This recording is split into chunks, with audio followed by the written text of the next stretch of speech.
تماشا بکنید تا ایشون بیان و در کنار بنده بنشینم و برنامه رو با هم به اتفاق اجرا کنیم خدمت شما.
بزا همه بپرسن این کیه داره میخونه، بزا غم ته ترانه ها گفته نمونه، بزا بفهمن این صدای خسته مال من نیست، بزا همه بدونن این ترانه مال اونه.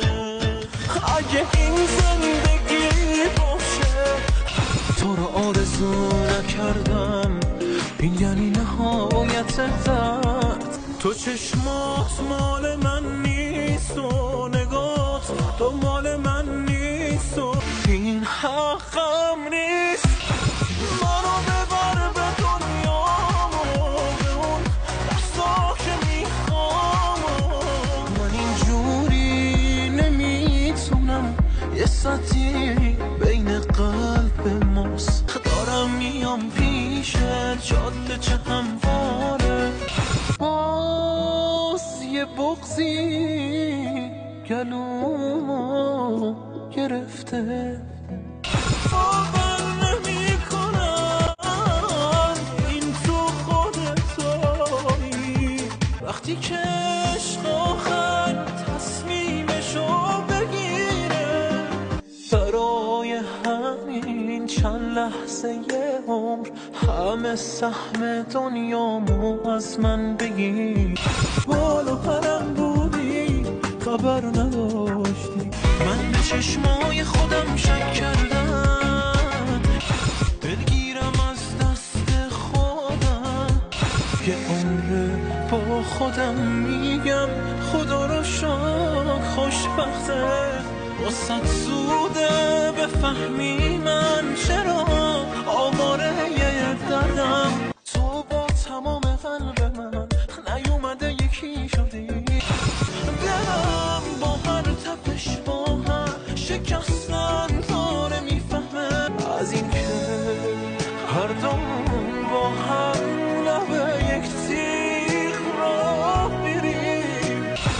وقتی که عشق آخر تصمیمشو بگیره، برام هیچ حسی شبیه تو نیست، کنار تو درگیر آرامشم. نمیخوام وقتی تو هستی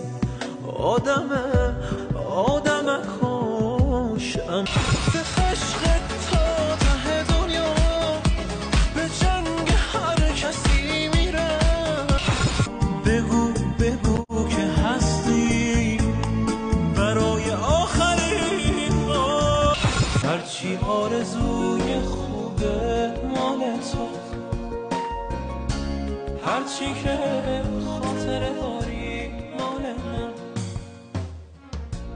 اون روزای عاشقونه مال تو، این شبای بیقراری مال من. 1 دقیقه و 26 ثانیه ساعت 25 و مهمان امشب همونطور که متوجه شدید کسی نیستند جز احسان خواجه امیری عزیز. سلام احسان جان، خیلی خوش اومدی به ساعت 25. سلام میکنم خدمت شما، خدمت همه هموطنهای خوبم. امیدوارم که هر جا که هستن خوشحال باشن و در آرامش زندگی کنن. خیلی ممنونم، خیلی متشکرم. خوبی که انشالله. خدا رضا مرتبه شکر. الهی شکر، الهی شکر. بینندگان عزیز و ارجمند، نمیدونم تا به حال این اتفاق برای شما افتاده یا نه، ولی در سنین نوجوانی، اون هم در آغازین سالهای سنین نوجوانی، به عنوان مثال 16 سالگی یک قرارداد حرفه‌ای رو ببندید بابت حالا یه شغلی یا هنری چیزی که دارید. احسان خواجه امیری این کار رو در سن 16 سالگی تجربه کرده. درست میگم؟ اولین قرارداد آهنگسازیت رو بستی به طور حرفه‌ای. چه حسی بود؟ از اون موقع ها شروع کنیم. چه حسی بود؟ حس خیلی خوبی بود. خدا رو شکر میکنم از اینکه توی این مسیر قرار گرفتم و مسیری که قرار بود توش قرار بگیرم خب شاید با امروز من خیلی متفاوت تر می بود اگر در اون مسیر هم خب موقع فکر میکردی که انقدر این مسیر طولانی بشه تا به اینجا برسی و موفق باشی؟ خیلی طولانی نشد. من اولین آلبومی که با صدای خودم، اولین کاری که کار موسیقی حرفه‌ای که ازش درآمدزایی داشتم، فکر می‌کنم 15-16 سالم بود که به عنوان آهنگساز قراردادی بستم و کار کردم. ولی من فکر می‌کنم چون الان حدوداً 30 سالته، از 15-16 سالگی هم این اتفاق افتاد. 30 سالم هنوز نشده. 30 سالت هنوز نشده. یه چند ماهی هنوز مونده. نه یه هفته. بگیم یه هفته مونده. خیلی یه هفته مونده. من از ان شاء الله اطلاعاتتون راجع من خیلی خوب. آره. عرض می‌کنم که الان 14-15 ساله که در کار حرفه‌ای داری فعالیت میکنی و هر سال که میگذره یکی از معدود خواننده هایی است. این رو من صادقانه عرض میکنم، نه به خاطر اینکه صداش رو واقعا دوست میدارم، اینو بارها هم گفتم به شما، که هم در کنسرت هاش موفق بوده، هم در ترانه تیتراژ هاش موفق بوده و هم در آلبوم هایی رو که به بازار ارائه داده به سمع و نظر شما رسیده موفق بوده. شاید خیلی از خواننده ها مثلا در یکیش یا در دو تاش موفق باشن، ولی هر جایی که ورود کردی واقعا موفق بودی. لطف خدا بوده، من شاکرشم. خب به هر حال یه رمزی، یه تکنیکی، یه راز ماندگاری، یه چیزی داره دیگه. رمز موفقیت که فکر می‌کنم مهمترینش همون، دوباره بعد ذکر کنم، خواست خدا بوده. خودم شانس داشتم دیگه. خیلی خوب. با آرزوی خوب به جامعه هنری، احسان خواجه امیری معرفی شد. بریم با هم دیگه. آرزوی خوب، البته این تیتراژ بوده ها، عرض میکنم. بریم با هم آرزوی خوب ببینیم، برگردیم و بعد با ادامه سوالا در خدمت احسان خواهم بود.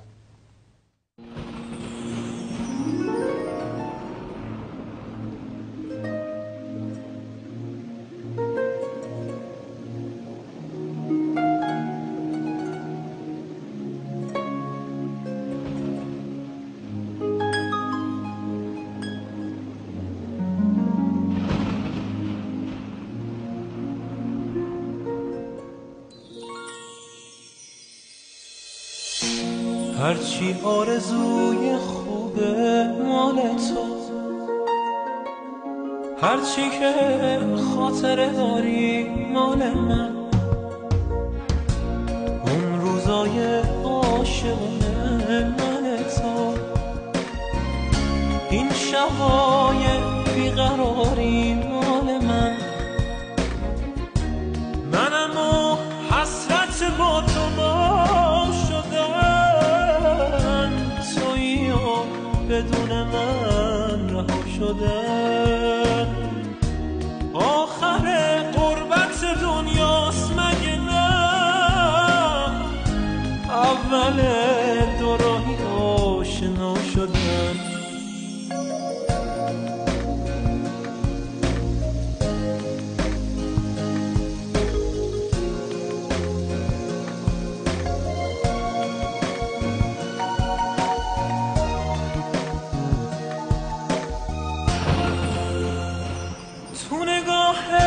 آخر تو آسمون خونه نشین بود، دل تو شکسته بودن، همه قصه همین بود. میتونستم با تو باشم مثل سایه، مثل رویا، اما بیدارم و بی تو، مثل تو تنهای تنها.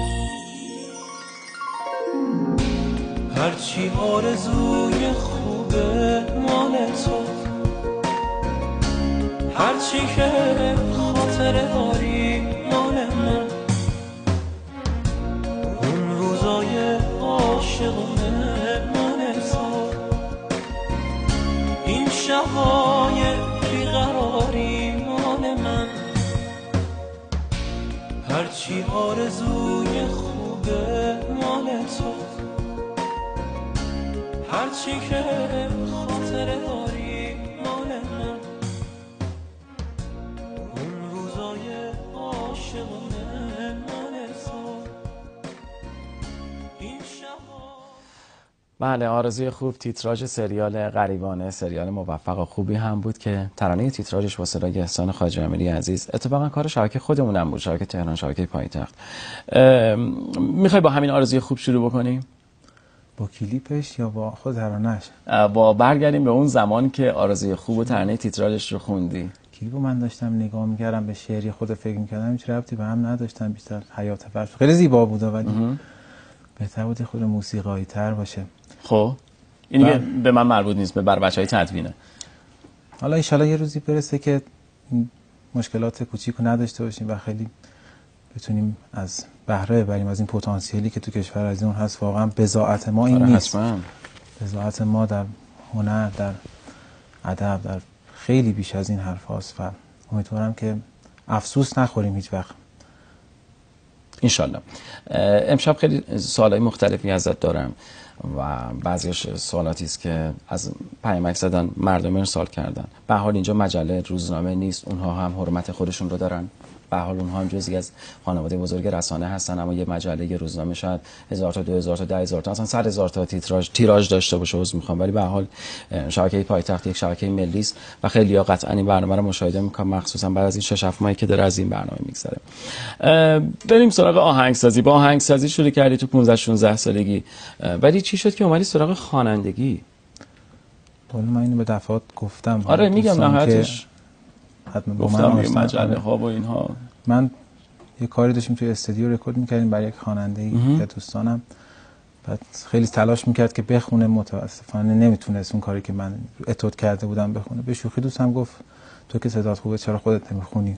ما خود جدی قضیه رو گرفتیم، خودمون خوندیم. اون موقع چند سالت بود؟ البته من خوانندگی حالا خیلی هم شوخی نبود، من از خیلی کوچیکی موسیقی رو با خوانندگی شروع کرده بودم، آواز میخوندم، ردیف آوازی رو بلد بودم، ولی بهش فکر نمی‌کردم به عنوان یک بیزینس، چون همیشه پدرم بهم توصیه میکرد که بعد بری دانشگاه، درس نمیذاش من موسیقی بخونم. خیلی جالبه.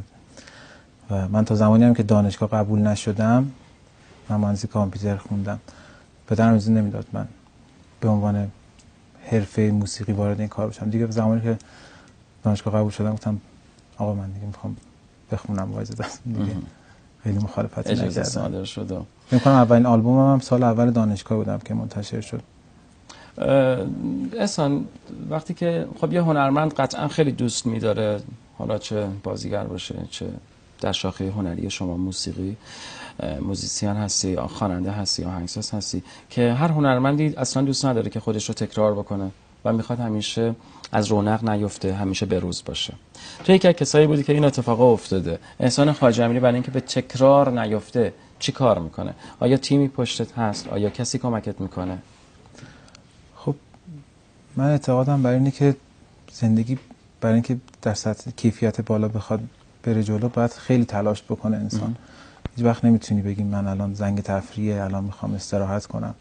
تو حرفه ما خیلی سخت‌تر این موضوع، چون شما هر روز باید یک کار نو، یک اثر جدید خلق کنی و خلق کردن به نظر من یک کاری است که یه بخشش دست تو، یه بخشش خاص خداست. واقعا یه ملودی وقتی خلق میشه، یک شعری خلق میشه، یه بخشش دست هنرمنده. به نظر من خیلی جاهاش، خیلی از قسمتاش الهام میشه بهش و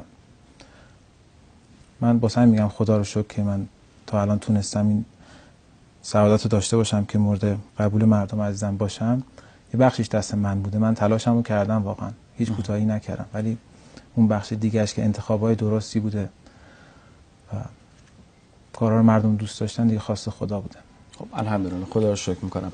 عرض میکنم که چیکار کردی که کلا با خیال راحت تهیه کننده ها، صاحبین کار میان سراغ ترانه تیتراژی رو به تو میسپارن؟ خیالشون راحته، ترکیب تیم برنده رو نمیخوان از دست به هم بزنن، میگن خب ما اگه بریم سراغ احسان موفقیم. تو چیکار کردی که اونها میان سراغ تو؟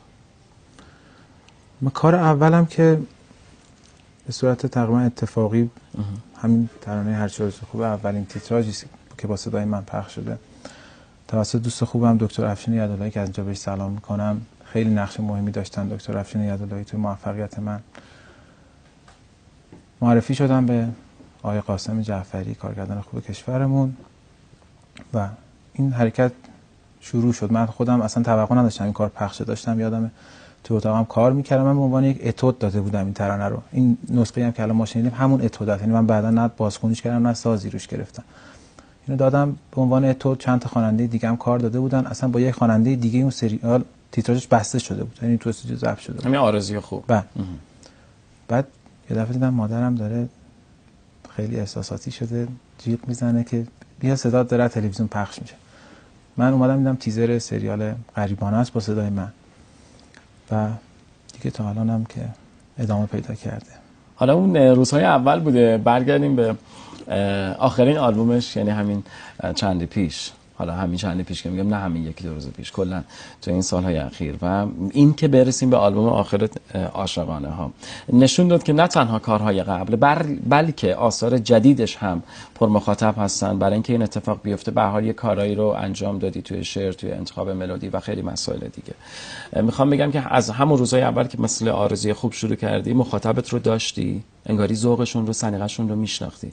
و الان هم که با آخرین آلبومت عاشقانه ها، مخصوصا نابرده رنج که یکی از بهترین ترک های این آلبوم بوده، این موفقیت رو در واقع چی کار کردی؟ من هم خیلی کارها کردم هم خیلی کارها نکردم. یعنی موفقیت صرفاً به این نیست که شما چه کارهایی انجام میدی. خیلی شاید به نظر من مهمتر از اینه که چه کارهایی انجام ندی. شاید خیلی از دوستان فکر کنن من خیلی سریال اجرا کردم، ولی امشب که داشتم می اومدم توی ماشین داشتم میشمردم که من چند تا سریال خوندم. فکر کنم نهایتاً 14 تا سریال من اجرا کرده باشم، با اینکه این همه پشت سرم غیبت کردن، گفتن مافیای کلاً تیتراژن و دوستان.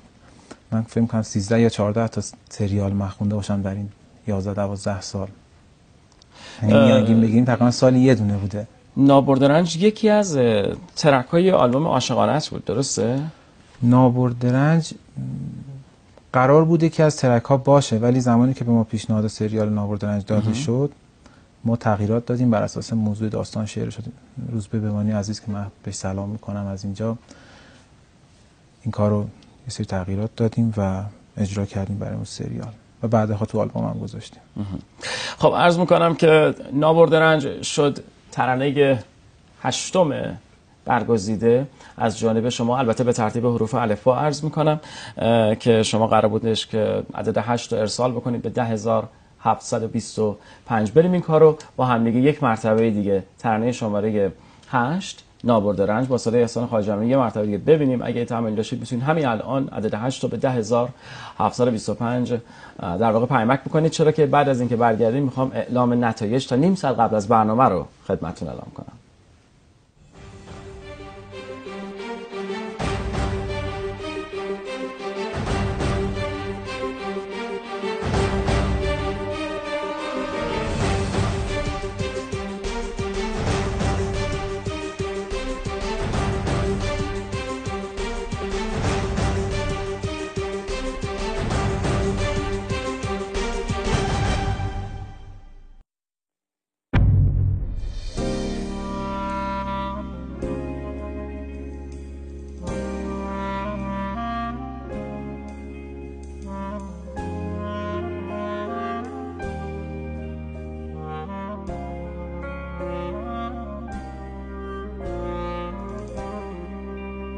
برام هیچ حسی شبیه تو نیست، کنار تو درگیر آرامشم. همین از تمام جهان کافیه، همین که کنارت نفس میکشم.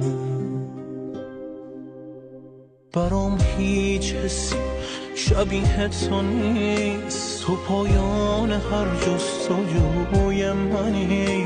تماشای تو عین آرامشه، تو زیباترین آرزوی منی. منو از این عذاب رها نمی کنی، کنارمی به من نگاه نمی کنی. تمام قلب تو به من نمیرسه، همین که فکرمی برای من بسه. منو از این عذاب رها نمی کنی، کنارمی به من نگاه نمی کنی. تمام قلب تو به من نمیرسه، همین که فکرمی برای من بسه.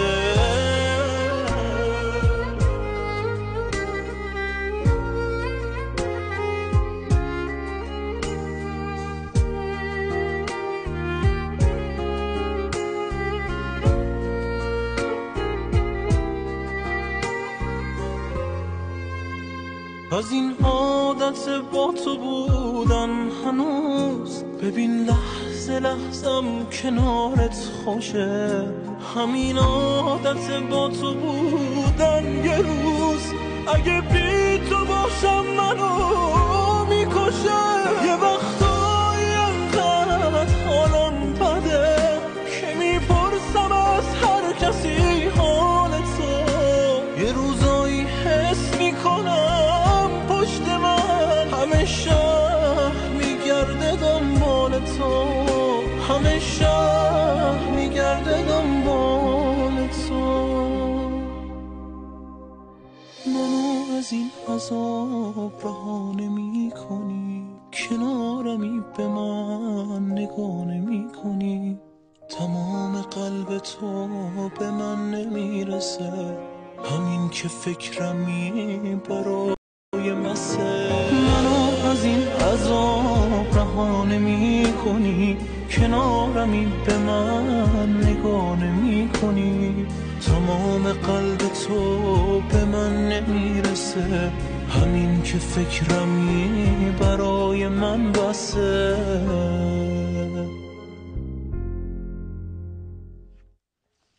یک و 20 دقیقه و 47 48 49 ثانیه در این لحظه چهارشنبه شب من خدمتتون که بامداد پنجشنبه رو داریم با هم دیگه سپری میکنیم تا نیم ساعت قبل از برنامه رو اعلام میکنم. جناب احسان خواجه امیری عزیز با کار نابرد رنج اولین رأی رو تا نیم ساعت قبل از برنامه، یعنی بالاترین رأی رو، میزان رأی در این نظرسنجی بهترین به دنبال بهترین ترانه تیتراژ رو از آن خودشون کردن با اختلاف بسیار زیادی فاصله ها. دومین ترانه تیتراژ ما هست که شما بینندگان عزیز و ارجمند رأی دادید با صدای علی لهراسبی، و سومین ترانه تیتراژی که تا به الان شما رأی دادید در واقع تا نیم ساعت قبل از برنامه، شهر باران با صدای محمد علیزاده و آسمان همیشه ابری نیست با صدای محسن یگانه. این دوتا در کنار هم هستن. یعنی من وقتی میخواستم که سومیش رو یادداشت بکنم خدمتتون اعلام بکنم، دیدم که وقتی یادداشت میکردم شهر باران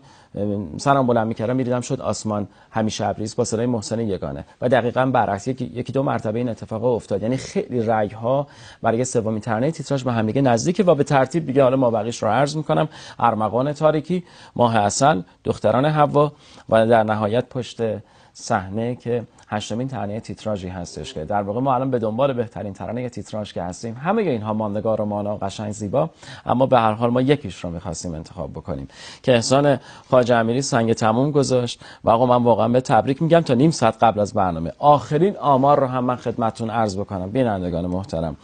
10 آبان ماه جشن اختتامیه بهترین ترانه تیتراژ در برنامه ساعت 25 و اعلام آمار میکنم خدمت شما در اون لحظه 10 آبان ماه. اینو هیچ وقت خاطرتون نره، یعنی چه میدونم به چند روز دیگه 10 آبان عرض میکنم که نفر اول دقیقاً چه کسی و کدوم ترانه اول شده. اما تا اینجا نابرد رنج با صدای احسان خواجه امیری. مردم بهت رأی دادن با اختلاف خیلی زیاد نسبت به سایرین. البته نابرد رنج شما فرمودین با صدای احسان خواجه امیری، من بخشی از این کار بودم و جا داره من اینجا یاد بکنم از خالقین خوب این کار، یعنی درود بر تو روزبه بمانی عزیز، درود بر تو، ترانه‌سرای بی‌نظیر این روزایی که کشورمون بهتره بگم یکی که به نظر من موثرترین ترانه‌سرا در حداقل 5 سال اخیر در کشور عزیزمون، آهنگساز خوب این کار علیرضا افکاری عزیز، دوست نازنینم که این دو نفر دو عزیز خالقین آلبوم عاشقانه ها بودن در حقیقت که موفق ترین آلبوم من بود به نظر خودم. هومن نامداری گل رهبر ارکستر و تنظیم کننده این ترانه، منم بخش کوچیکی رو داشتم در این ترانه و خوشحالم از اینکه این ترانه حالا نه اینجا و فکر کنم من چون خیلی کشورهای مختلفی کنسرت داشتم بعد از ترانه نابرده رنج، خیلی این ترانه مورد استقبال هموطنانمون قرار گرفته بود در سراسر جای دنیا. در کنسرت ها باد زمزمه می‌کرده. خیلی زیاد احساس عجیبی موقع اجرای این ترانه توی سالن ایجاد میشه که امیدوارم حالا یه بار افتخار بدین تشریف بیارین کنسرت های ما. خواهش می‌کنم. درود بر تو. لحظه رو با ما باشین. به حال به تبریک میگم. در نظرسنجی برای اولین بار خب این اتفاق افتاده در رسانه، در شبکه‌های مختلف تلویزیونی. جای بچه‌ها خیلی خالیه. من دوست داشتم امشب اینجا چون دلیل حضور منم ترانه نابرده رنج هست اینجا در بین نظرسنجی، حالا خودتون لطف کردین گفتین با اختلاف اول. خواهش می‌کنم. دوست داشتم روزبه بمانی عزیز و علیرضا افکاری بودن اینجا و هومن نامداری تنظیم کنندش، میتونستیم یه خود بحث و حرفه‌ای‌تر و کارشناسی‌تر دنبال بکنیم که انشالله توی فرصتی در آینده. عرض میکنم به خدمتت که البته خودت شاید شکست نفسی میکنی و میگی که خیلی پرکار نبودم در ترانه تیتراژ ها، اما به قول خود 14-15 ترانه تیتراژ داشتی که میتونم بگم یکی از یکی خب بهترم بود. این رو من نمیگم بلکه خب مردم هم این رو قبول دارن، اصلا اونها در واقع گفتن. خودت چقدر دوست داری ترانه تیتراژ بخونی؟ اینو صادقانه بگو. و اینکه آیا قبول داری خوندن تیتراژ کمک زیادی به معرفی هرچه بیشتر هنرمند، هرچه بیشتر خواننده میکنه؟ چون دائما تکرار میشه، مثلا اگه سریال 50 قسمت 30 قسمت 40 قسمت بشه دائما داره و همینطور تکرار هم شاید داشته باشه و ارتباط زیادی به هر حال با مخاطبش برقرار میکنه. تا چند سال پیش این موضوع که شما دارین عرض میکنید خیلی بیشتر توی جامعه ما انعکاس داشت. یعنی یک زمانی که شما تیتراژ می‌خوندید بله. به سرعت سر و صدا می‌کرد، خیلی تأثیر داشت. امروز یه خورده چون وسایل ارتباط جمعی خیلی بیشتر شده نسبت به گذشته، فوکوس روی تلویزیون خود کم شده، شاید یه خورده کمتر دنبال می‌کنن سریال تلویزیونی، شاید مثل گذشته اونقدر زمان نمیذارن برای اثر. من نمیدونم دلیل اصلیش چی میتونه باشه، ولی امروز اون تأثیر رو که در گذشته داشته تیتراژ نداره. یه جایی گفته بودی، من یه جایی خوندم که 95% تیتراژهایی رو که به پیشنهاد میشه رو نمیپذیری، قبول نمیکنی. 95% یه خورده زیاده، اغراق شده. ولی نویسنده اون به جرئت مجله میتونم بگم الان شاید من 13-14 تیتراژ خونده باشم، ولی شاید من یه خورده بیشتر، یه خورده کمتر، یادم نمیاد. همون میشه. اگر می‌خواستم به پیشنهاد میشه ولی قبول نمیکنم. دقیقاً اگر می‌خواستم پیشنهادهایی که به میشه رو قبول بکنم، فکر می‌کنم توی همین 8 تا من 3 تا پیشنهاد داشتم. یعنی دوستاش فیلمنامه برام فرستاده بودن و من فکر می‌کنم تعدادش الان 14 تا نبود. اگر همه رو قبول می‌کردم الان 114 تا شاید می‌بود. چه ویژگی‌هایی باید داشته باشه یک فیلمنامه یا عوامل اون سریال اون فیلم که شما اون کار رو قبول کنید؟ همش به خاطر فیلمنامه نیست یا به خاطر فیلم نبوده دلیل قبول نکردن بعضی از کارها. بعضی زمانها خب شاید من تازگی مثلا تیتراژ ازم پخش شده، دوست نداشتم خیلی زیاد روی آنتن باشم، چون بالاخره هر صدایی یه ظرفیتی داره، مردم شنواییشون. شما مثلا نمیتونی یک هنرمندی رو مثلا 3 ماه صداشو هر روز گوش کنی، بالاخره خسته میشی. بعد خودت یه جوری مدیریت بکنی که اون جایگاهتو خیلی از دست ندی. درود بر تو. چه تکنیک خوبی رو گفتی از بعد روانشناسی. در زمینه اجرا و گویندگی رادیو هم همینجوریه. صدای یک آرتیست رو، یک هنرمند رو زیاد و تصویرش رو نباید زیاد دید. بریم با هم دیگه سریال ماتادور و کاری به نام تقدیر رو با هم بشنویم با صدای احسان عزیزم و بعد برمیگردیم با ادامه سوالات.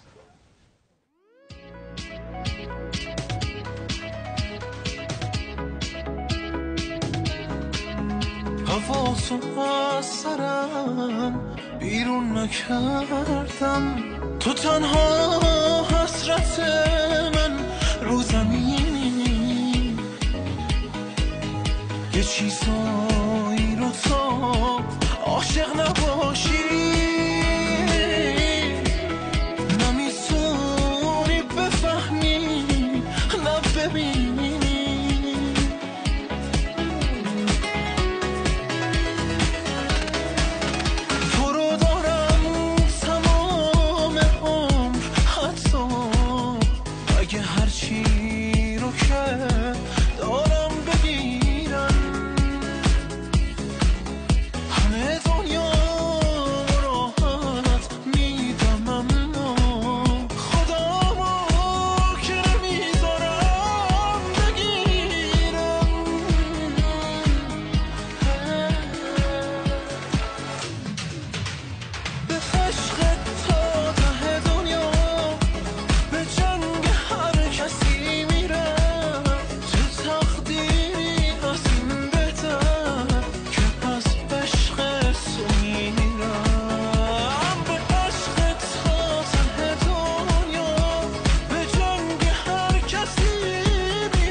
تا یه لحظم نمیذارم کسی از ما بگیره.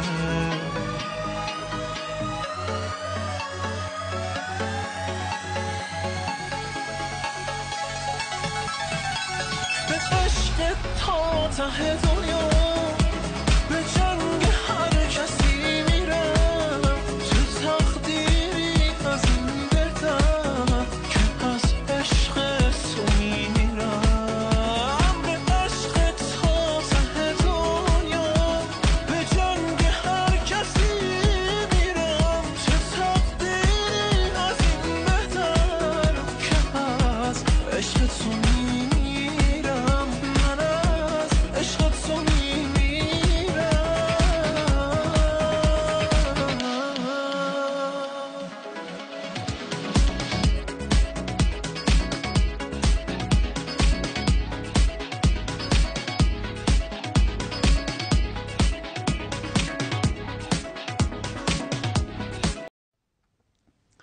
خب عرض میکنم که تقدیر نام این ترانه تیتراژ بود، سریال ماتادور با صدای احسان خواجه امیری. اما برگردیم به سوالمون، چون صحبت ترانه تیتراژ ها هم دیگه الان شد و صحبت نظرسنجی خودمون هم شد، الان در حال حاضر وضعیت تیتراژ ها رو چطور ارزیابی میکنین؟ چطور میبینیم؟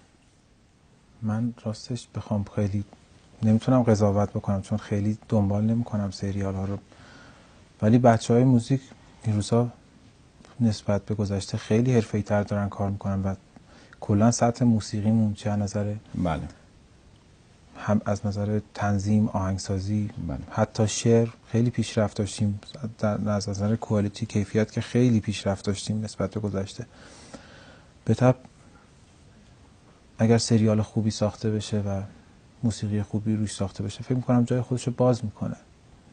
دلیل اینکه در کارنامه هنری یک سری از خواننده ها مثل خودت، علی لهراسبی، اینها رو به عنوان مثال عرض میکنم بینندگان عزیز، محمد اصفهانی، محمد علیزاده، مجید اخشابی، به تازگی حامد زمانی هم به این دسته پیوسته، ترانه تیتراژ ها رو این افراد مثل خودت زیاد دارن میخونن و موفق هم هستن، اما دقیقا نقطه مقابلش کسانی که دانشش رو دارن، کسانی که صدای بسیار خوب و پرقدرتی هم شاید داشته باشن، دلنشین، اما اصلا یا نخوندن یا خیلی کم داره بهشون ترانه تیتراژ پیشنهاد میشه. چرا این اتفاق، این اختلاف انقدر زیاده؟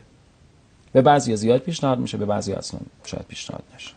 خب من دلیل مهمترین دلیلش به نظرم کارهایی که قبلا این خواننده کردن، این انتخاب‌هایی که در گذشته داشتن خیلی نقش داره در انتخاب‌هایی که در آینده این هنرمندان و تهیه کننده‌ها مثلا میخوان انتخاب بکنن، چه در کنسرت‌ها چه در تیتراژ فرقی نمیکنه. شما زمانی که مخاطب داشته باشین، کارهایی که در گذشته کرده باشین خوب باشه، مردم دوست داشته باشن، 100% تهیه کنندم بخشی از جامعه است، فرق نمیکنه. آخه خیلی وقتا ما الان در واقع داریم میبینیم که به عنوان مثال خیلی حالا نمیخوام حالا اسم بیارم، میتونم اسم بیارم، حالا نیارم شاید صلاح بینه که اسم نیارم، که بعضی از دوستان شاید در کنسرت هاشون موفق بودن، در کارنامه های هنری خودشون موفق بودن، اما ترانه تیتراژ تلویزیونی بهشون پیشنهاد نمیشه یا کم داره پیشنهاد میشه. اینی که شما میگی خب آقا خب اون که خب خوبه، اون که شنیده میشه، دیده میشه، مشخصا تهیه کننده میان سراغ اون افراد، اما این افراد دیده شدن، این افراد خوبن، اما ترانه تیتراژ بهشون پیشنهاد نمیشه. من دارم فکر میکنم الان کلا اگر شما بخواید نام ببرین از افرادی که در موسیقی مثلا حمید حامی اتفاقا خیلی در رسانه ها این رو هم حالا میگم خیلی ولی به هر حال در این رابطه زیاد صحبت کرده که مثلا اعتقادش بر اینه که لابی هایی وجود داره که شاید به بعضی افراد نمیخوره ولی به بعضی افراد دیگه میخوره. این لابیه رو شما بهش اعتقاد داری یا اینکه نه؟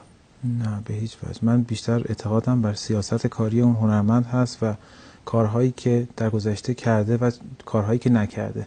به نظر من آینده افراد و این موضوع تعیین، خود افرادن که تعیین میکنن که چه اتفاقی قرار براشون بیفته. بعضیا میگن مثلا مافیا وجود داره یا لابی وجود داره، اینا یعنی اصلا نیستش. من یعنی 100% بر این اعتقادم که افراد خب با توانایی مختلف به دنیا میان.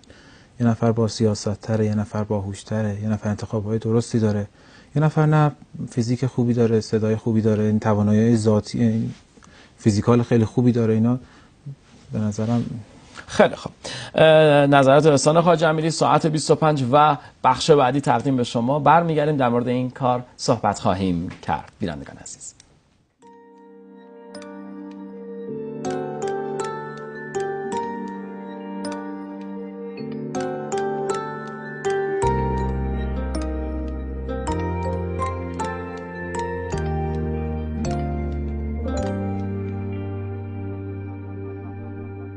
فقط چند لحظه کنارم بشین، یه رویای کوتاه تنها همین، ته آرزوهای من این شده، ته آرزوهای ما رو ببین. فقط چند لحظه کنارم بشین، فقط چند لحظه به من گوش کن، هر احساسی و غیر من تو جهان واسه چند لحظه فراموش کن.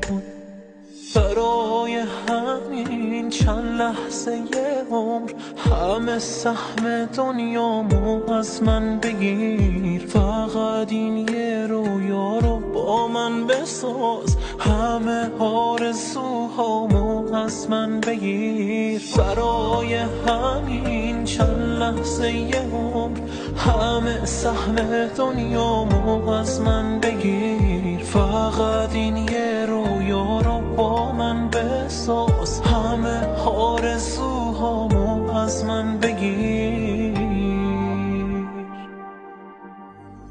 نگاه کن فقط با نگاه کردنت منو تو چه رویایی انداختی، به هرچی ندارم ازت راضیم، تو این زندگی رو برام ساختی. به من فرصت همزمانی بده، به من که یه عمره بهت باختم، واسه چند لحظه خرابش نکن، بوتی رو که یک عمر ازت ساختم. فقط چند لحظه به من فکر کن، نگو لحظه چی رو عوض میکنه، همین چند لحظه برای یه عمر همه زندگیمو عوض میکنه. برای همین چند لحظه یه عمر تو هر لحظه دنیامو از من بگیر، فقط این یه رویا رو با من بساز، همه آرزوهامو از من بگیر. برای همین چند لحظه یه عمر همه سهم دنیامو از من بگیر، فقط این یه رویا رو با من بساز، همه آرزوهامو از من بگیر.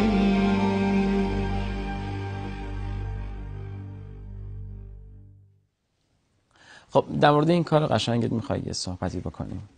در این لحظه بله اینم از ساخته‌های روزبه بمانی عزیز با ملودی از علیرضا افکاری و تنظیم هومن نامداری بود از آلبوم عاشقانه ها.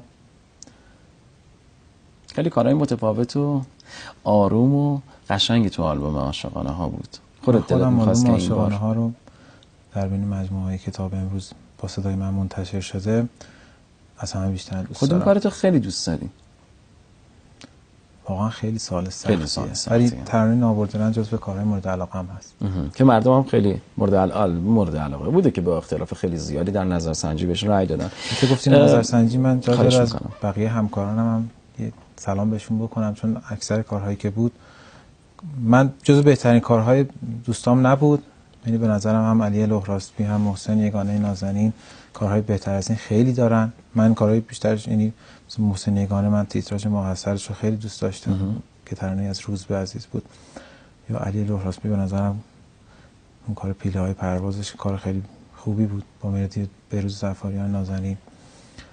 به نظرم جا داشت ترانه های دیگری توی من خودم میخواستم رأی بدم به ترانه ای از مثلا به کار ولایت عشق دکتر محمد اصفهانی رأی میدادم. نمیدونم توی این 50 تا بود ترانه، الان حضور ذهن ندارم، نمیدونم دقیقاً یادم نیست، ولی ارمغان تاریکی محمد اصفهانی توی این 8 ترانه تیتراژ بوده. ببین به هر حال مردم اینها رو خیلی کار بود، 100 کار خیلی بود، کارهای بهتر از حتی کار خود من و این کارها به نظرم تیتراژ اجرا شده که نظر در تیتراژ ها یا آلبوم ها. در تیتراژ ها در کارهای تیتراژ ها. خیلی بهتر، چون این نظرسنجی ترانه تیتراژ ها بود و رضای صادقی نازنین جاش خیلی خالیه. دیشب هم برنامه ما رو در واقع مهمان برنامه ما بود و خیلی خوب از تو یاد کرد. منم میخوام اینجا بهش سلام بکنم و واقعا جاش خالیه اینجا نظرسنجی. حالا درود بر تو. من هم به رضا صادقی عزیز میدونم که برنامه رو مشاهده میکنه، بهش سلام عرض میکنم، ان شاءالله که همیشه خوب و سالم و شاد باشه. عرض میکنم به خدمتت که چرا حضور در رسانه، کلا رسانه ها اینقدر کم رنگه؟ ذهنیت منفی نسبت به مصاحبه و حضور در رسانه داری یا نه، یا چیز دیگه ای؟ رسانه تصویری اگه منظورتون هست، مثل حالا تلویزیون، خب برنامه‌ای که موسیقایی باشه من توش بتونم راحت باشم از کارام صحبت کنم خیلی ساخته نشده این چندین سال. حالا ان شاءالله با این برنامه‌ای که شما شروع کردین متشکرم بابش باز بشه و حرکتی باشه. ما واقعا میگم بضاعتمون این نیست، این برنامه خیلی برنامه خوبیه. حالا به عنوان اولین بار به حال همچین اتفاقی رخ داده تقریبا در عالم تلویزیون. البته که چند روزی نیستیم و بعد برمیگردیم جمعه آخرین برنامه ما هستش در سری اول ساعت 25 و بعد برمیگردیم ان شاءالله مجددا با قوای بیشتری، با صندلی بهتری، با دکور قشنگتری. اینو خیلی بهمون گفتن، خود مردم هم خیلی بهمون گفتن چشم این اتفاق حتما این دفعه میافته. اگه خدا توفیق بده در خدمتتون خواهیم بود. عرض میکنم به خدمتت که حالا کلا این از رادیو، از در واقع تلویزیون، در مورد رسانه های مکتوب چطور؟ مجله ها، روزنامه ها، اونجا هم خیلی زیاد مصاحبه نمیکنی؟ زمانی که احساس کنم نیاز هست. چرا؟ زمانی که احساس کنم نیاز هست. این که دیگه تون به زنگ بزن خبرنگارها که آقا با ما مصاحبه داشته باش، دیگه این کارو انجام نمیدی. اگه حرف تازه‌ای نباشه خب ضروری نیست. احسان خواجه امیری، به هر حال صدا در خانواده شما ارثی پدر بزرگ بزرگوارت. در کارها چقدر از نظر پدر استفاده میکنی؟ هیچ وقت فکر اینو کردی که ممکنه این باور وجود داشته باشه که احسان خواجه امیری زیر سایه نام پدر به موفقیت دست پیدا کرده باشه؟ راستشو بگم یا صادقانه؟ خواهش میکنم. یه برنامه مختص موسیقی هست و تقریبا هیچی.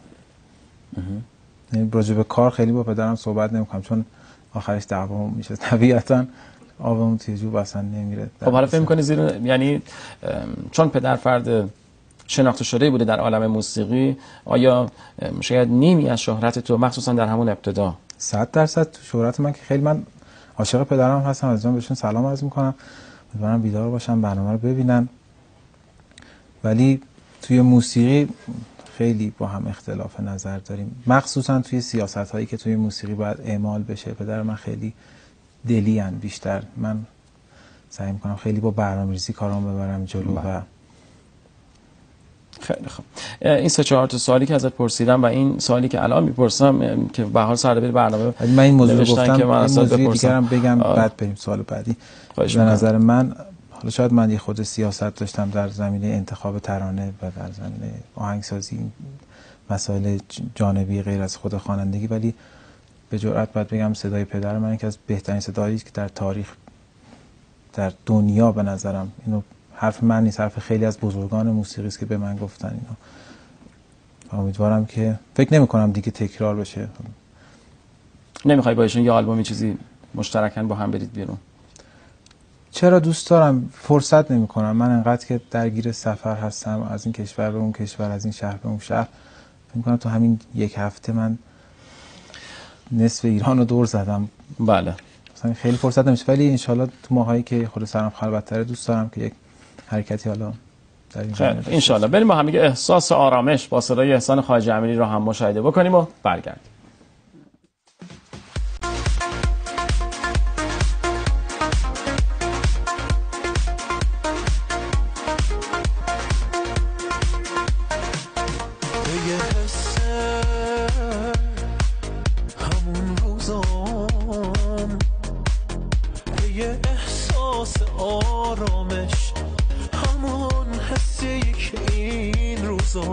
به حد من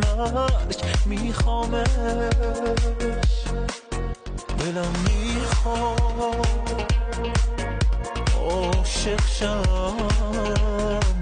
آخه فکرت شده دنیام، اگه عاشق شدن درده، من این دردم ازت میخوام. اگه این زندگی باشه، من از مردن هراسم نیست. یه حسی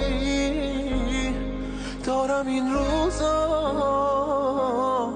شاید مردم حواسم نیست. اگه این زندگی باشه، اگه این سهمم از دنیاست، من از مردن هراسم نیست. یه حسی دارم این روزا که گاهی با خودم میگم شاید مردم حواسم نیست.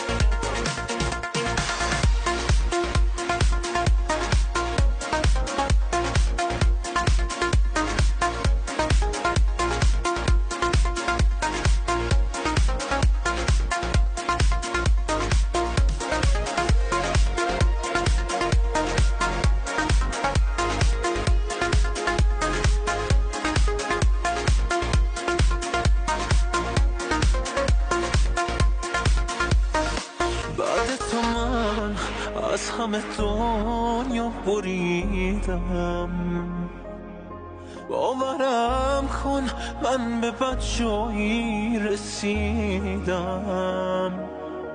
لحظه لحظه زندگیمون با عذابه، باورم کن حال من خیلی خرابه.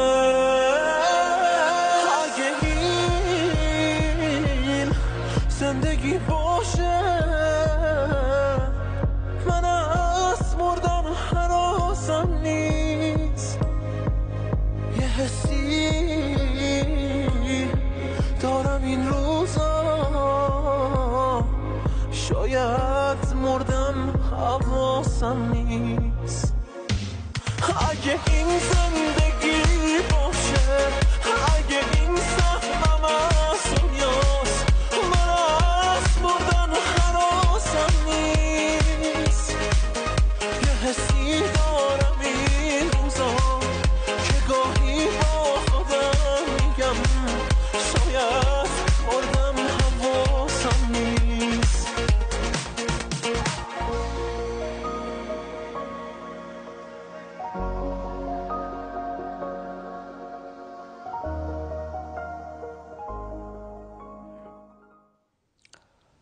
خب عرض میکنم به خدمت شما که احسان خواجه امیری اشراف به ردیف ها و گوشه های موسیقی وزین ایرانی و نوآوری در شیوه های خوندن هر کدوم از اینها چه نقش مؤثری میتونه در یک اثر موسیقایی ایفا بکنه؟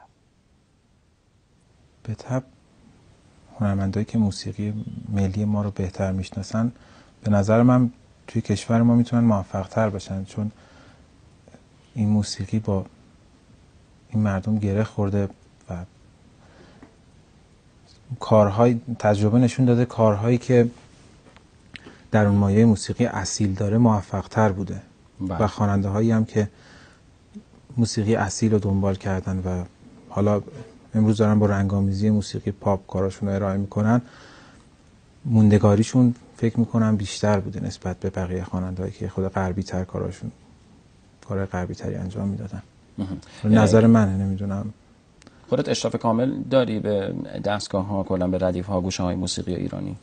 اشراف کامل که تلاشمو کردم. البته خیلی موسیقی ایرانی مخصوصا ردیفاش فرار هست و یه مدت کار نکنی فراموش میکنی، ولی من 14-15 سالم بود تقریبا گوشه های شاخص و چون خیلی اختلاف نظر هست بین اساتید توی موسیقی ایرانی، مثلا پدر من دستگاه مثلا راست پنجگاه رو دستگاه نمیدونه، ولی توی ردیف دستگاه راست پنجگاه ما داریم. مثلا من دستگاه راست اختلاف نظر هست بین اساتید قدیمی. من تا اونایی که شاخص هست و تقریبا چیزایش یادم هست هنوز. و توی کارهایی که در موسیقی پاپ میخوای ارائه بدی واقعا ازش الهام میگیری و کمکت میکنه در موفق بودن یک اثر. مهمه. خیلی خب آقا، ما میخوایم که متعجبت بکنیم. نمیخوام واژه سورپرایز استفاده کنم ولی واقعا فکر میکنم متعجب کردن همون میشه دیگه. به هر حال یه ورژن جدید از کار دوست خوبم بهروز صفاریان که جمعه قرار هستش که 2 شب دیگه در این برنامه دعوت بشه که دعوتش کردیم، الان دعوت میکنم بهروز صفاریان رو، مثل دریایی اینو ما میخوایم برای تو در واقع سورپرایزت بکنیم. بریم با هم دیگه ببینیم، بعد خوشحالی خودت هم نشدی این کارو، البته این کارو نشدیده خودش. بریم با هم دیگه ببینیم، برمیگردیم.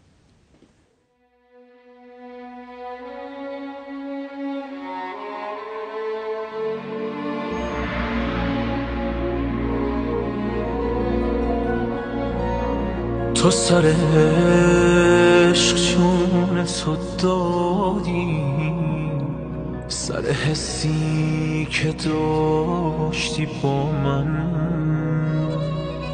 تو تمام وجود منی، تو رو کشتم منو شهید کنن.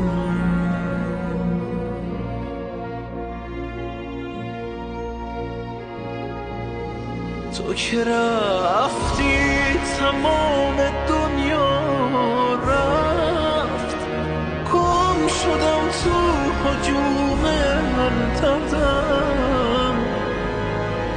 من یه عمره به خودم هر روز سوی خاک سر تو میگردم.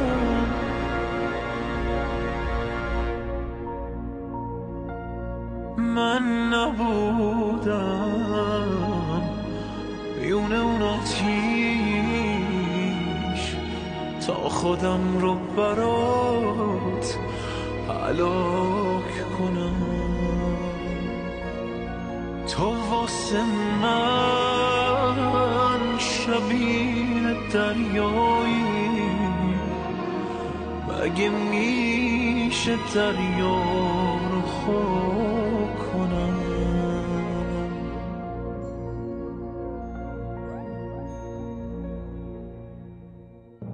حالت رفتنت تو آتیش مثل رفتن تو باغ میمونه. مگه چند بار زندگی کردی که واسه مردن انقدر آسونه، که واسه مردن انقدر آسونه.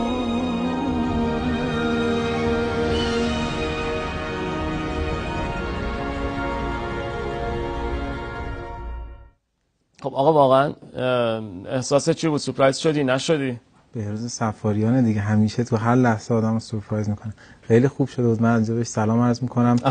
من سالها بود دلم میخواست که با بهروز صفاریان سالها در قله بهترین موزیسین این کشور در زمین موسیقی پاپ بوده هست.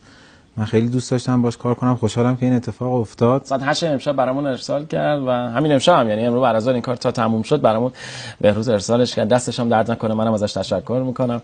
و اینکه خب خیلی لذت بردم و امیدوارم که بتونم توی آلبوم بعدیم باز با بهروز صفاریان کار کنم. با این افراد به حرفه‌ای واقعا خیلی لذت بخش از زمانی که شما با یه فردی کار میکنی که کارشو خیلی خوب بلده، مثل بهروز صفاریان، مثل روزبه بمانی، مثل علیرضا افکاری. این افراد کارشونو خیلی خوب بلدن و کار کردن باشون هم به آدم اضافه میکنه، هم آدم چیز یاد میگیره، هم ریسکش خیلی کمتره. گفتی ریسک. اصولا اهل ریسک نیستی یا هستی؟ نه، من اهل ریسک خیلی نیستم. اهل ریسک نیست. بگم متاسفانه بگم خوشبختانه. نه یه روانشناسی میگن حالا آدما به دو گونه، یا کسایی که اهل ریسک هستن، ریسک پذیرن، یا ریسک پذیر نیستن. این نه ایراده نه هیچی. بعضی‌ها گفتن کدومش بهتره. نه اونا هیچ نظر خاصی نداشتن، یا اینکه بعد بریم 4 کتاب بخونیم و اساتیدشون رو دعوت کنیم. اما میخوام حالا خارج از شوخی این رو ازش بپرسم که تو پرونده کاری احسان خواجه امیری دیده میشه که با آدمای هنرمندی کار کرده که موفق بودن و هیچ وقت ترکیب تیم برنده رو خراب نکرده و رفته مجددا سراغ همون افراد. اما هستن کسانی که در عالم هنر میرن سراغ کار اولی ها، شاید اونها ذوق و شوق بیشتری دارن و میخوان یه کار فوق العاده رو ارائه بدن، اما هیچ وقت این کارو نکردی یا خیلی کم این کارو انجام دادی، همیشه رفتی سراغ کسانی که در واقع باشون امتحان خودشون رو پس دادن.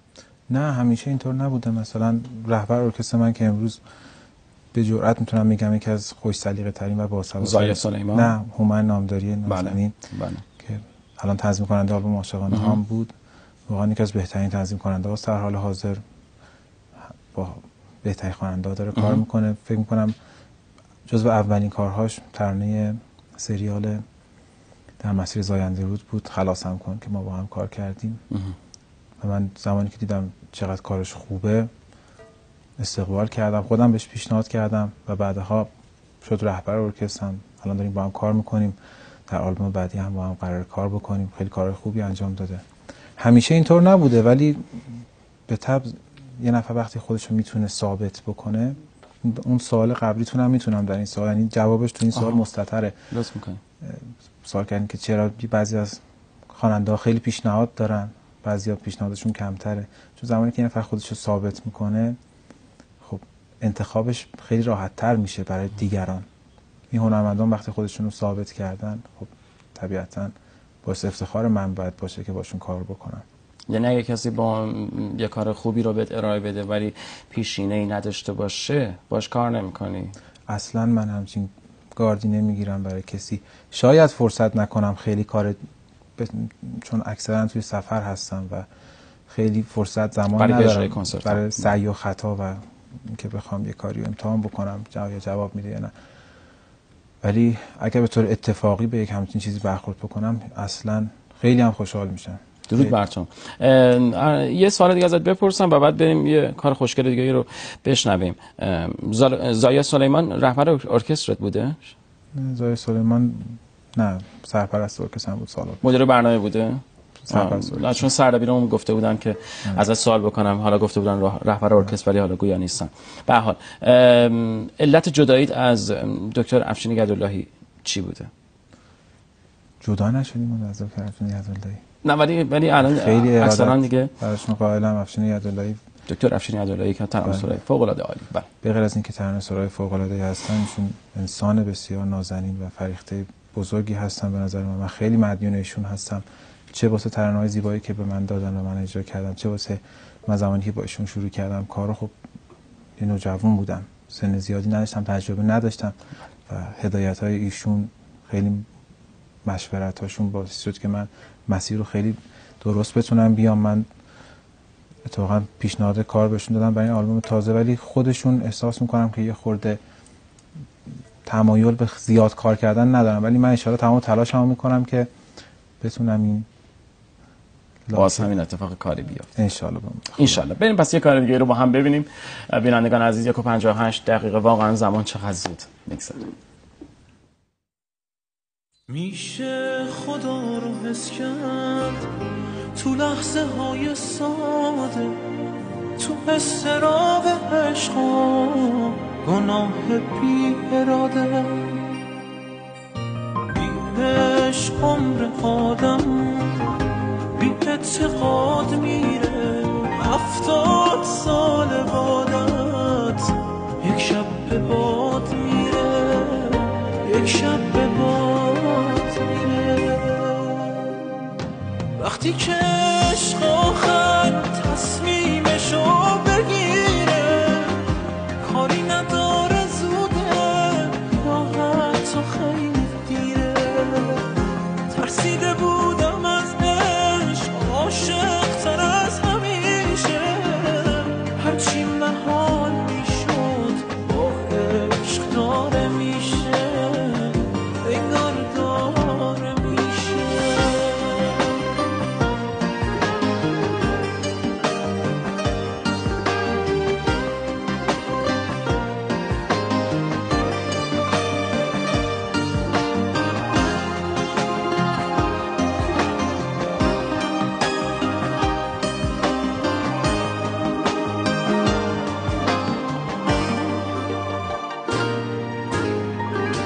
عاشق نباشه آدم حتی خدا غریب است. از لحظه های هوا میمونه و بس.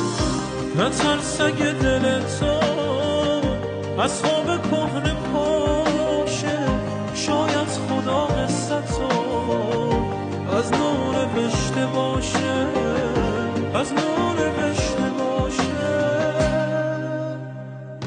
وقتی که عشق آخر تصمیمشو بگیره، کاری نداره زوده یا حتی خیلی دیره.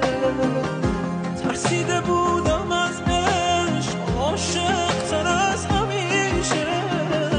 هرچی محال میشد با عشق داره میشه، انگار داره میشه، عشق داره میشه، انگار داره میشه. یکی از کارهای فوق‌العاده خوشگل که خود من واقعا این کارو دوست می-داشتم همیشه، کارگردان حسن فتحی، کارگردان تهیه کننده اسماعیل عفیفه، آقای عفیفه بودن.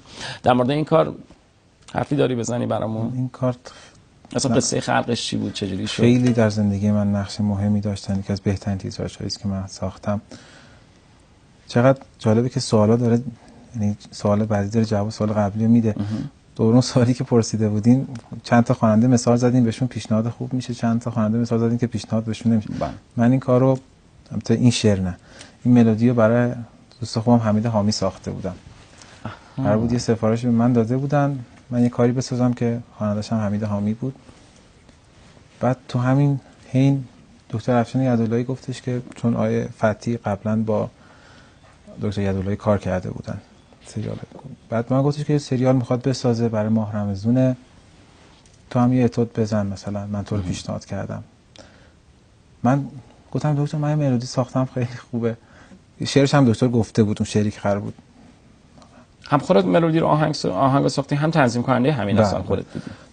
بعد گفتم که بر همون وزن اون شعری که به من دادی یه شعر دیگه بگو، من ملودی ساختم قشنگه.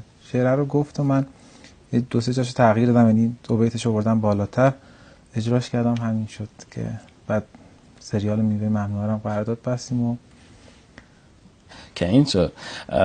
و این که دفعه اول کی تلفن زد که مثلا آقا یه همچین سریال میوه ممنوعه هست که آخه فوق العاده قصه شیخ سنان با ملودی که ساخته بودی با شعر و ترانه دکتر افشین یداللهی که فوق العاده ماندگار و زیبا، خیلی عجیب بود، خیلی با هم همه چی با هم چفت و بست خوبی داشت. دفعه اول کی تلفن زد برای این سریال که آقا بیا تیتراژ رو بخون؟ دکتر یداللهی منو معرفی کردن به کارگردان خوب حسن جناب آقای فتحی که واقعا میوه ممنوعه به نظر من که از ماندگارترین سریال هایی است که تا به امروز ماندگار استاد علی نصیری پخش شده و خیلی تاثیرگذار بود سریال. یعنی به جرئت میشه گفت خیلی کمک کرد به بیشتر شنیده شدن این اثر و کارم خدا لطف کرد ملودیش درود بر تو ارائه شد. دو تا سوال تخصصی ازت دارم، فقط بریم با هم یه کاری رو می‌خواستم اول این رو پاسخ بدیم، ولی آقای محمودی میگن که بریم کار اول ببینیم خوشبختی استاد احسان خواجه امیری رو بریم ببینیم، بعد برمیگردیم دو تا سوال تخصصی در زمینه مشکلات و مسائلی که در موسیقی پاپ وجود داره.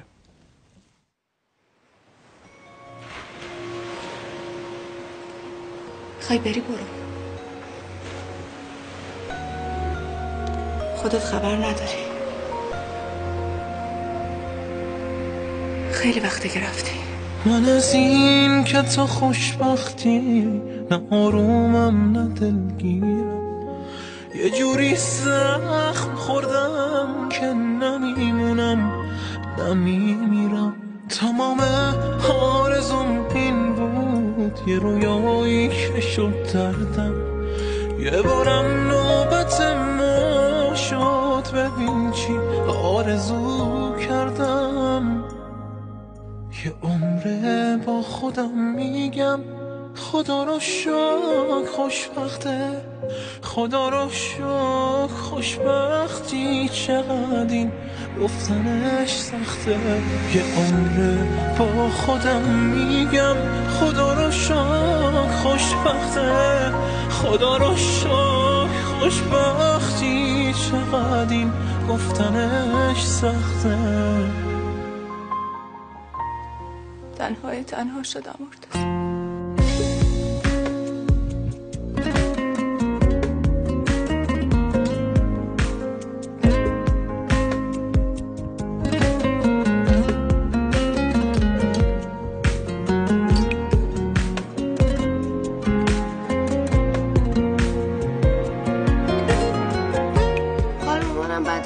مامانم داره میمیره.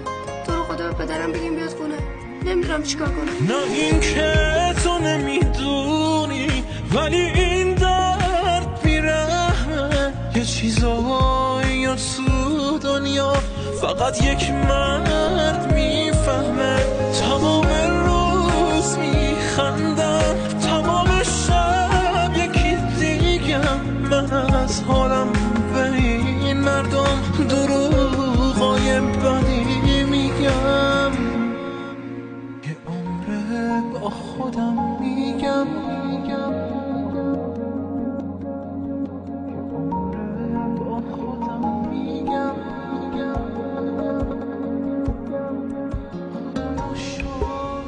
من بدترین کارو با گلرخ کردم. دلی که شکست دیگه شکسته. چقدر تحمل کرد. یه عمره با خودم میگم خدا رو شکر خوشبخته.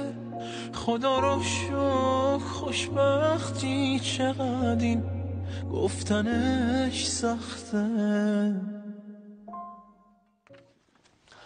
خب بینندگان عزیز ارجمند، خوشبختی که تدوین شد با سریال از یاد رفته و با صدای احسان خواجه امیری که همیشه ساعت 10:30 11 شب دیگه خوابه، استراحت میکنه، به خاطر ما لطف کرده. احسان خواجه امیری واقعا تا الان 2 و 6 دقیقه است.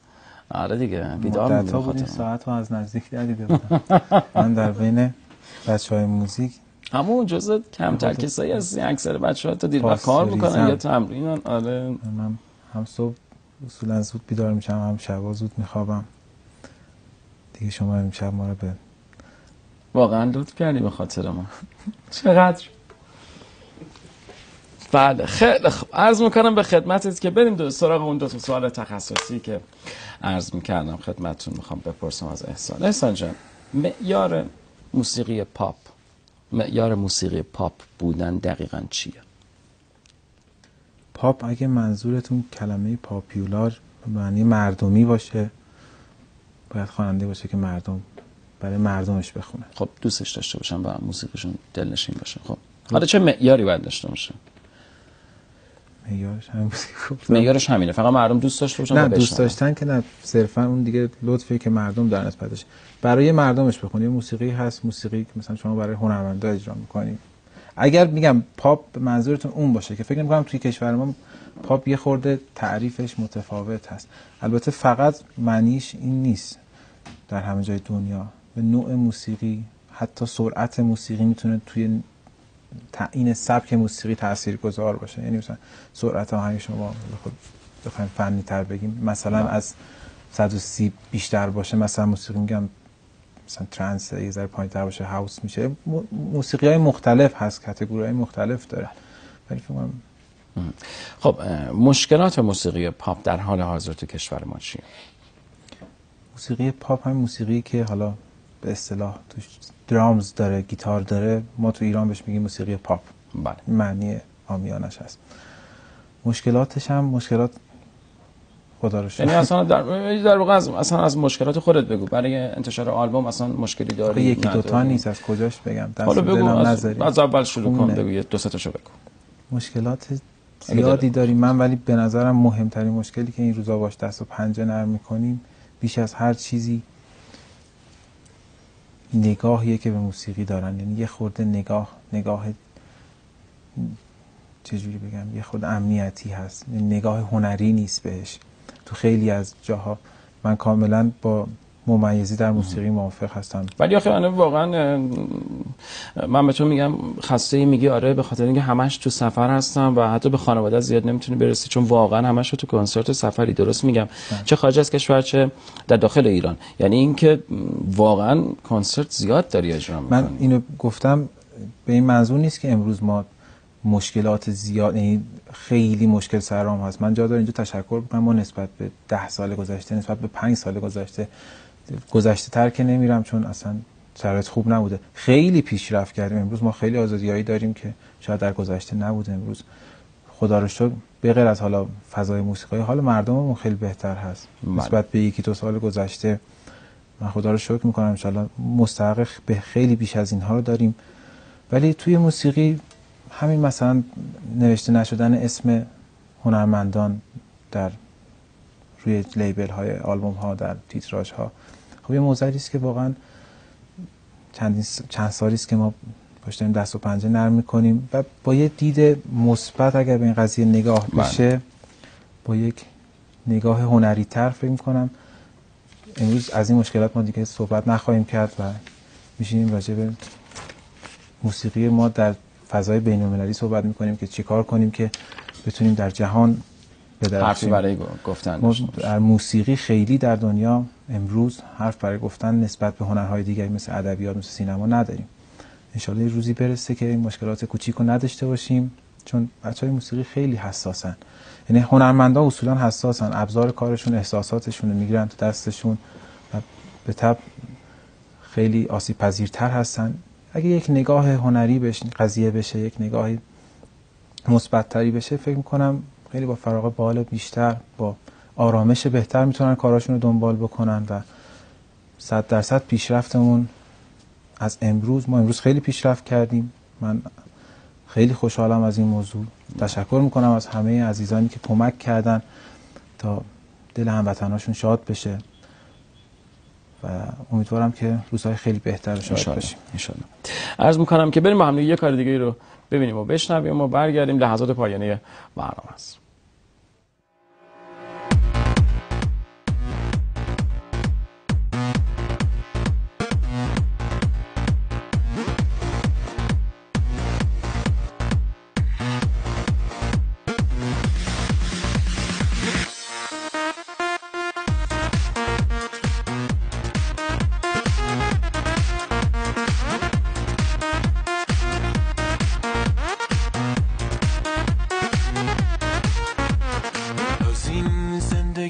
خالی منو ببر به اون سالی که تو اسممو پرسیدی، به روزی که منو دیدی به پله های خاموشی که با من روبرو میشی. یه جور زل بزن انگاری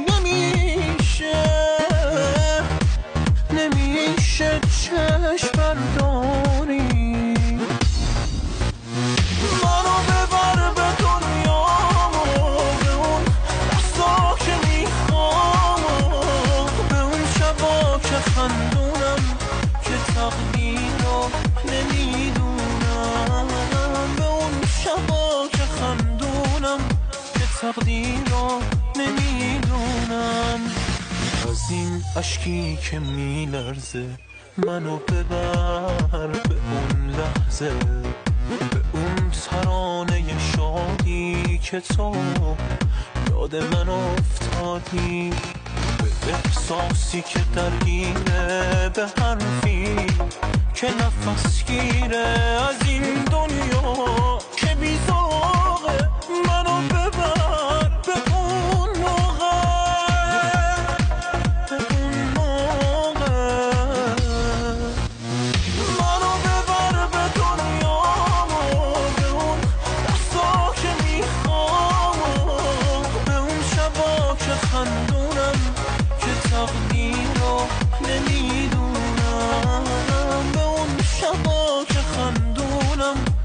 تقدیر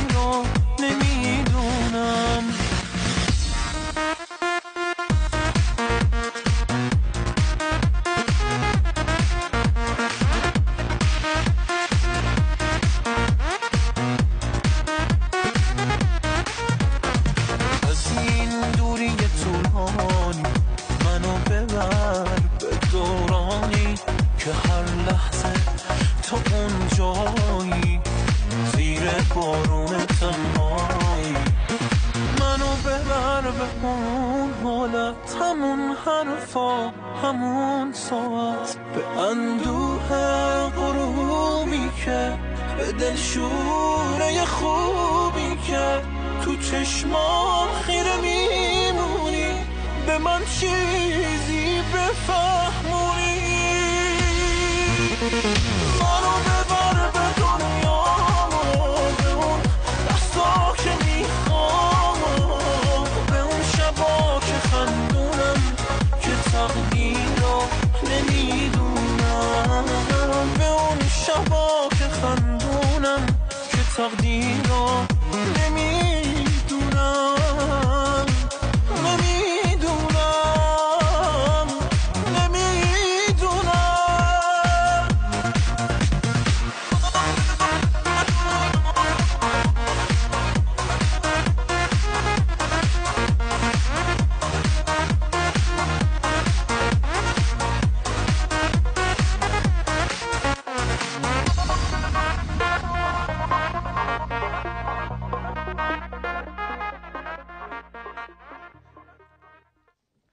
بله نمیدونم با صدای احسان که تقدیم شما شد. آقا روی استیج که برای ساعت 2 رو دیگه ما دوستت داریم دیگه، مردم رو بیدار نگه داشتیم به خاطر شما. همسایه‌های مردم چه گناهی کردن میخوان استراحت کنن. صدای داخل استودیو یه خورده زیاد بودش، فقط به خاطر اینکه حس و حال ما خوب باشه توی این لحظات که بتونیم برنامه رو به درستی اجرا کنیم، نشاطمون از دست ندیم. لحظات پایانی است، 2-3 دقیقه بیشتر زمان نداریم، 2 سوال آخر و 2 سوالی که رسم این برنامه هست.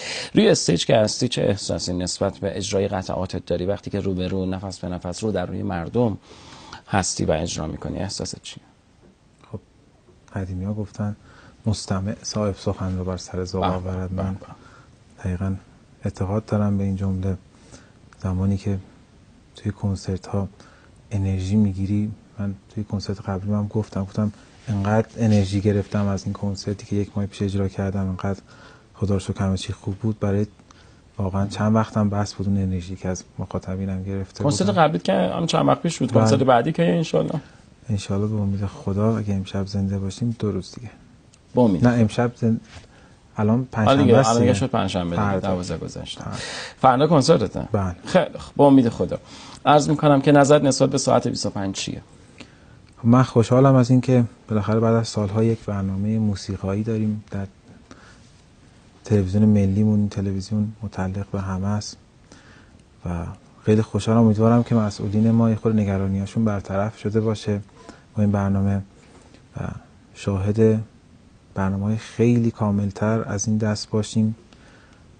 من هم خودم به نوبه خودم به عنوان یک عضو کوچیکی از جامعه موسیقی حمایت خودم رو از این حرکت همینجا اعلام میکنم و انشالله بتونم در آینده هر کمک دستم بر بیاد انجام بدم که بتونیم سطح برنامه‌های تصویریمون رو توی رسانه ملیمون بالاتر ببریم. قطعا ما به کمک شماها سری دوم ساعت 25 رو چندی دیگه با قدرت بهتر و بیشتری آغاز خواهیم کرد انشالله. و البته حمایت شما بینندگان عزیز و ارجمند، چه از طریق سامانه پیام کوتاه 10725، چه از طریق صفحه ساعت 25 در tv5.ir و یا ایمیل برنامه ساعت 25@irib.ir. شب آخر هست در این هفته جمعه، یعنی پس فردا بهروز سفاریان میهمان برنامه خواهد بود و اینکه رسم آخر و سوال آخر.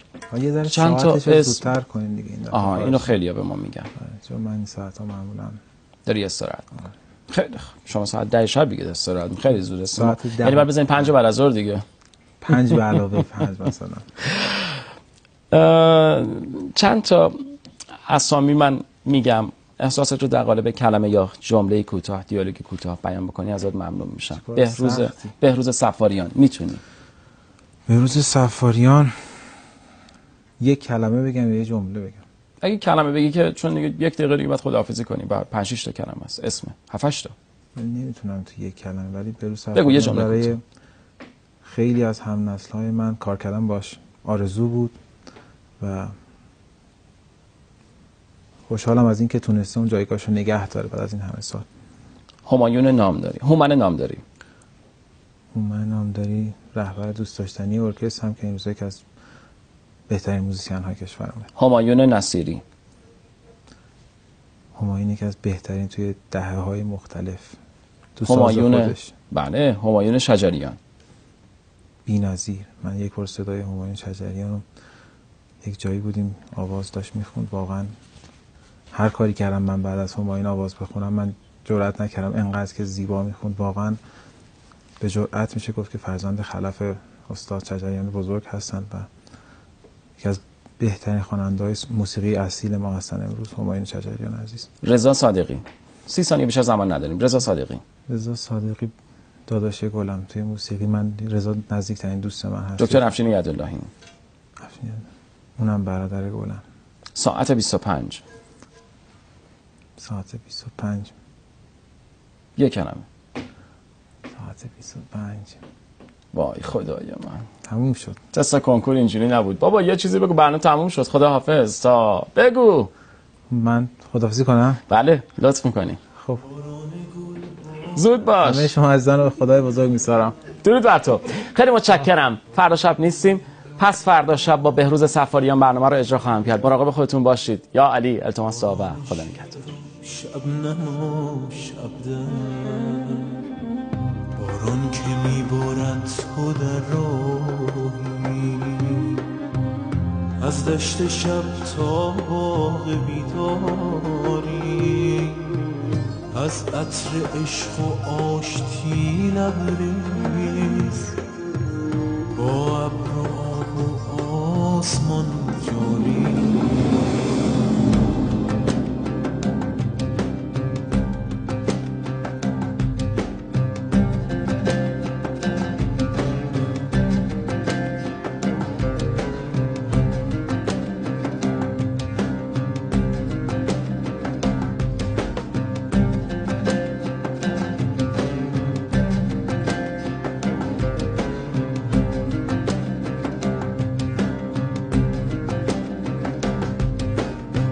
غم می گریزد غصه می سوزد، شب می گدازد سایه می میرد، تا عطر آهنگ تو می رقصد، تا شعر باران تو می رد، تا شعر باران تو می